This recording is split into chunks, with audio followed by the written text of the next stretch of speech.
ما أول لبر سياحي كوية. احنا اليوم نشجع اللي جايين من بغداد ومن باقي المحافظات أن يعلنون للكوي، أن يهيئون الجروبات السياحية اللي تجي للكوي. ليش؟ لأنه إذا اجتي كم جروب سياحي المدينة راح تنشط سياحيا. أقر كم جروبك سياحي هات يا كم جار دوام جار سيجار خويا فيرة بندينا ناو كوية كوية خوي دبتا شاري سياحي بازاركي كويش أصوريتن إيجي هب فاري هب وهندك ديتنا وشار فإما أو من يتنفر كردن بخير هاتني جماعة دقم أظن بخير هاتن أنا كوحدة من الشعب الكردي أقول لكم أهلا وسهلا بكم. إحنا ننتظر تتكلمون عن مدينة الكوي، وإحنا ننتظر أنه تكون نشاطات مشتركة بينكم وبين ناشطين. لێوارەتان باش و بەخێر بێت.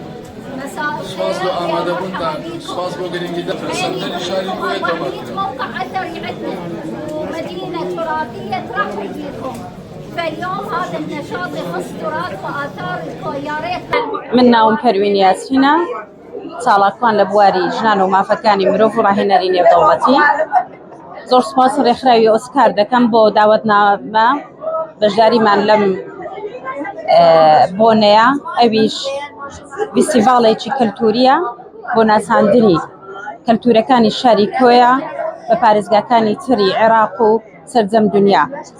کۆیە یەک لەو شارە دێرینانەیە هەر لە دێرینەوە پێیان گوتووە شاری کۆیە یاخود وڵاتی کۆیە، کەواتە کۆیە وڵاتێکی دێرینی پڕ لە کەلتور، پڕ لە سامانی کەلتوری. بەڕاستیش جێگای داخە کە تا ئێستا پشتگوێ خراوە، بەڵام خۆشبەختانە ئێستا چەند کەسێکی خەمخۆر بۆ شاری کۆیە چ لە بواری ئافرەتان و چ لە بواری کەلتوری و چ لە بواری گەشتیاری هەوڵ دەدەن کۆیە بناسێنن بە سەرجەم دنیا. ئەمڕۆ ئەم دیدارە دیدارێکی زۆر تایبەتە بەڕاستی بە هاتنی چەند چاڵەکوانێک لە بواری کەلتوری بۆ ئەوەی بێن لێرە بەشدار بن بە ناساندنی کۆیە بە سەرجەم پارێزگاکان و دانیشتوانی عێراق و سەرجەم دنیا. منیش خۆشحاڵم کە یەکێک بم لەو کەسانە ئەمڕۆ بەشدارم لەم دیدارە. حياتم منا وزهرة سنكنا ناسراوما بخانومي كلتور سپاسی شاری کۆیە، سپاسی هەموو کەسێک بە کۆیە، سپاس مامۆستا ئەسماعیل و مامۆستایەکێتیە. ئەوڕۆ نەشاتمان ئەوڕۆ لە بواری سیاحەیە و گشتیار مانای گشتیارەکان دێنە ناو شاری کۆیە. ئێمە دعوەتی خاوەنی شەریکەی کۆمپانی گشتیاری بە گشتیار دێیە ناو کۆیە. ئەمە هەدەفمان ئەوەیە، هەدەفمان گشت و گوزاری کۆیە، هەدەفمان گشتیاری کۆیە تا بازارەکەی کۆیە ئەفۆرێت. دوازە شارەکی ئاساریە کەلتۆریە بەس بەداخەوە ڕیکلام نییە سەرێتی، زوڵمی ڕیکلامی هەیە لەسەری. إن شاء الله بقدان بنشاطان كم من میساق سلمان لەگەر هاوڕێکان لە بەغداوە هاتوین بەشداریم کردووە لەم فیستیڤاڵەدا. فیستیڤاڵەکە لە کۆیە ڕێکخرابوو. کۆیە ناوچەیەکی زۆر ڕۆشنبیر و دڵگیرە، شوێنێکی ئاوەدان و جوانە. داوا لە کەرتی گەشت و گوزار دەکەین گرنگی پێ بدەن. ئێمەش لە بەغداوە هاتوین بۆ ئەم فیستیڤاڵە کە لە قشڵی کۆیە ڕێکخرابوو.